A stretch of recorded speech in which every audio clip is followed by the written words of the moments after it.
ఇష్టానికి కష్టం వస్తే ఇక్కడ వరకైనా వెళ్తాను. చావడానికైనా సిద్ధపడతాను, చంపడానికైనా సిద్ధపడతాను. తను నేను దాచుకున్న గాజు బొమ్మ సార్, నీకు అర్థం కావట్లా. దానికోసం నేను నా చదువులే వదిలేసాను, నా లైఫ్లో వదిలేసాను. ఆఫ్టర్ ఆల్ నా ప్రాణం ప్రాణం ఇవ్వడానికైనా సిద్ధపడతాను, ప్రాణం తీయడానికైనా సిద్ధపడతాను.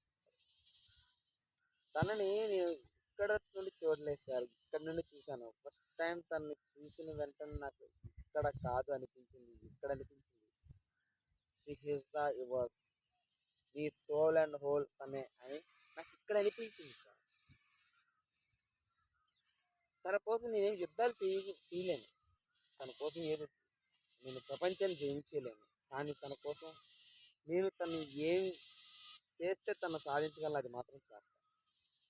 దయచేసి నా దారికి అడ్డు రావద్దు.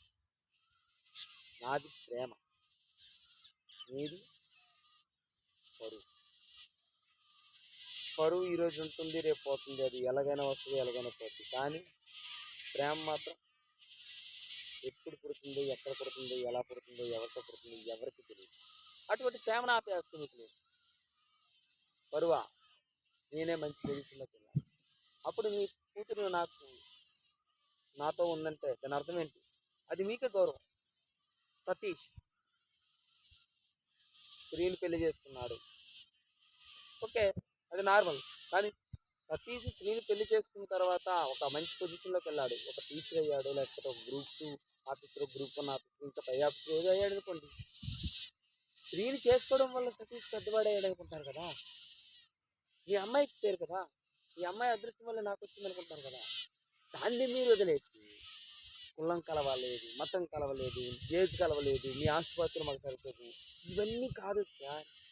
అమ్మాయికి నేను ఇష్టమా కాదా, నాకు అమ్మాయి ఇష్టమా కాదా, మేము లైఫ్ లాంగ్ సంతోషంగా ఉంటామలే చూడాలి. మేము చిన్నపిల్లలం కాదే. అమ్మాయికి 22, నాకు 29. మీ ఇద్దరం అర్థం చేసుకుని ప్రేమించుకున్నాం, మేము ఇద్దరం అర్థం చేసుకుని ఉండాలనుకుంటున్నాం. దీనికి మీరు అడ్డు రావద్దు. లిటరల్గా నేను చాలా ప్రశాంతంగా ఉండి చెప్తున్నాను. నాకు ఈ వార్నింగ్ ఇవ్వడాలు, దెబ్బలాటలు, కొట్లాటలు నాకు నచ్చవు. ఎందుకంటే నేను బేసిక్గా సాధు జీవిని, అమాయకుడిని, గంగిగౌట్ అయిపోయింది. మీరు అర్థం చేసుకుని మా ఇద్దరిని కలిపి మీ పెద్దరికాన్ని నిలబెట్టుకోండి.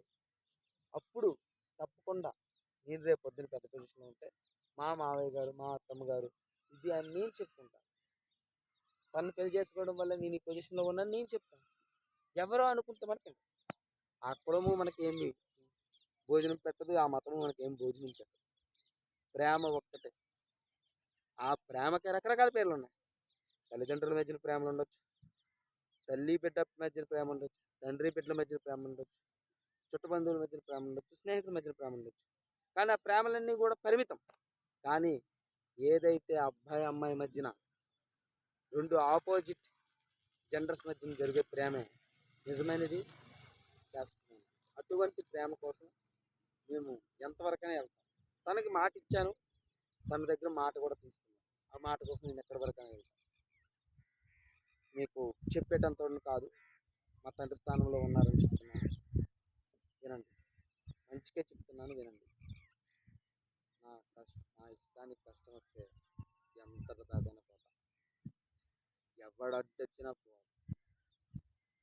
దయచేసి నన్ను నన్నుగా వదిలేదు. ఒక్కడ 5 సంవత్సరాలు మా పెళ్ళైన తర్వాత చూడండి, లిటరల్గా నేను చెప్తున్నాను, ఈ 5 సంవత్సరాలు తన ఒంటి మీద కూడా చేయాలి. మేము మాట్లాడుకుంటాం, మేము కలిసి ఉంటాం, మేము కలిసి తిరుగుతాం. లిటరల్గా చేయకూడదు. ఈ 5 సంవత్సరాలు నేను మంచి పొజిషన్లోకి వెళ్ళకపోయాను అనుకోండి, మీ అమ్మాయిని మీరే తీసుకోండి. నాకొద్దు, మాట ఇస్తున్నా, ఆ మాట కోసం